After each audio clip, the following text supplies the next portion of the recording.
Okay, I'm going to talk you through my automatic ballast system on my 94 Echelon. I've copied Martin Archer from MalibuCrew.com. He installed this system on his 88 skier and I've adapted it for the Echelon. Anyway, I mostly do wakeboarding, and these ballast bags have really made a huge difference to the size and hardness of the wake, and I have no problem jumping wake to wake now. I've also got a aerial tower on the Echelon, so I've got a tower and now I've got my ballast system. The ballast systems I've gone for is two 400-pound fly high bags, one each side of the engine bay, and I'm going to talk you through my installation. I'm going to start at the water intake end and take you through that. So there's the engine bay, and I'm going to zoom in on the raw water intake. That's the raw water intake. I've got my hose that goes up into the water pump, the engine water pump. As you can see, here's the raw water intake. It follows up through there. Hard to see on the Malibu, not much room. And in here it goes into the engine. I've put a T, a 1 inch, 1¼ inch T connector, which you can see goes back there and heads towards the rear of the boat in the bilge. The other thing I've done in here is wherever the hose, the 1¼ inch hose, got near the engine or rubbed on anything, I cut another layer and basically tie wrapped another layer of hose to the hose, just in case the heat or it rubs. So there it goes towards the back of the boat. So let's have a look in there. I've already removed the seats and the floor panel. So from the engine bay, this is 1¼ inch hose, and it gets to a ball valve. This is a 1¼ inch ball valve, and that's there just for safety. I would much prefer that be right on the raw water intake, but on the Malibu there's not a lot of room down there, or the Echelon specifically, there's not a lot of room. So I've put it here and we'll see how that goes.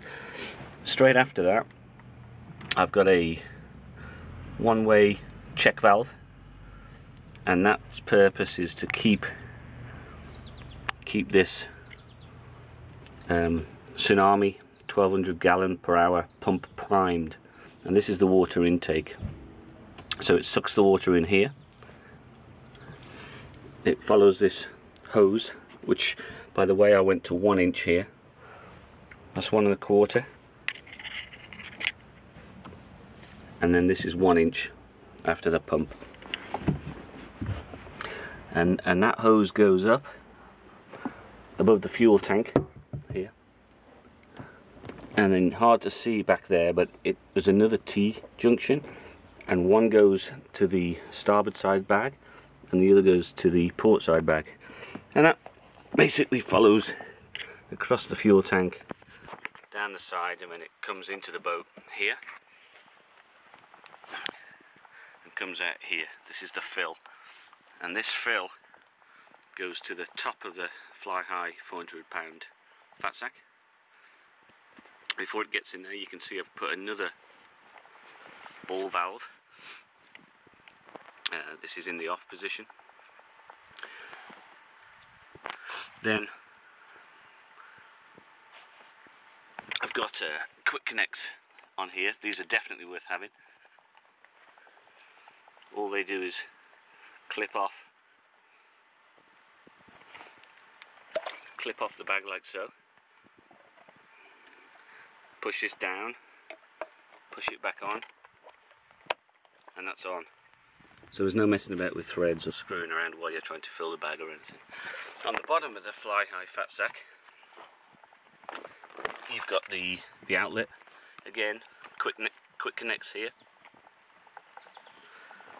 and then on the outlet here another check valve, and when full, when I'm filling the bags or they're full, I switch this closed and the water can get to here, but when not in use I leave it so it always empties. The other valve on top of the fly high is a vent. I didn't bother connecting my vents to anything, but when I'm filling I just pull that, and when it's full I just close it, and it's just a push and twist and that's it. Very easy. You don't get much water spillage with that. Okay, so we're on the exit, the water out again. It follows above the engine, fuel tank, and then there's another T-junction here where the port and starboard side meet, and it goes down here. This is the Tsunami 1200 gallon per hour outlet pump, and then it follows this pipe, and I've got another check valve here, and then that outlet there is my existing bilge pump outlet, and at the back, very difficult to see, you've got the bilge pump outlet teed into here as well. I've got a check valve on that as well. I also I replaced the plastic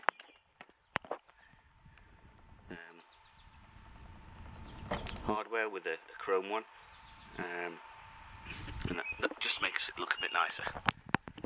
Okay. With respect to priming, this pump stays primed faultlessly. I've had no issues with that, and as you can see, this tube here is actually full of water for this whole length here, so there's no way that's gonna not be primed. The outlet pump, I have actually had one instance where it wasn't primed. I'm yet to figure that out, but you can see both the inlet and outlet pipes go up, so they're both primed. My guess is that this here, the water evaporated to the point where it just couldn't create enough suction to prime it. But I'll keep an eye on that, and may have to change the hose layout for the exit if it does it again. Okay, that's the water side done. On the electrics, I've got the two wires coming off this pump, the two wires off this pump, and I joined the two negatives together, and I actually attached them to the back of the engine. I'll show you where that is.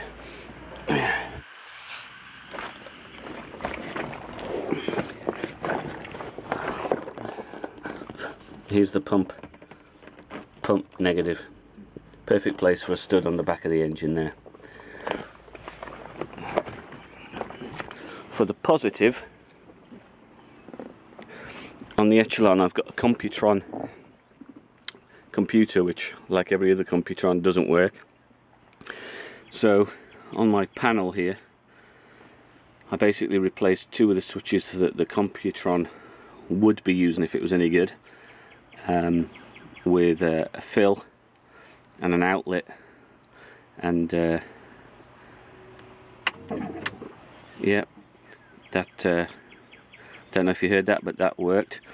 Underneath here I put two 5-amp inline fuses for each switch, each pump. They pull 3 amps, so that's plenty. And then I took the 12-volt supply for each of these pumps actually off the horn, which is always on. That's pretty much it. If you've got any questions, you can contact me on malibukrew.com. Adele.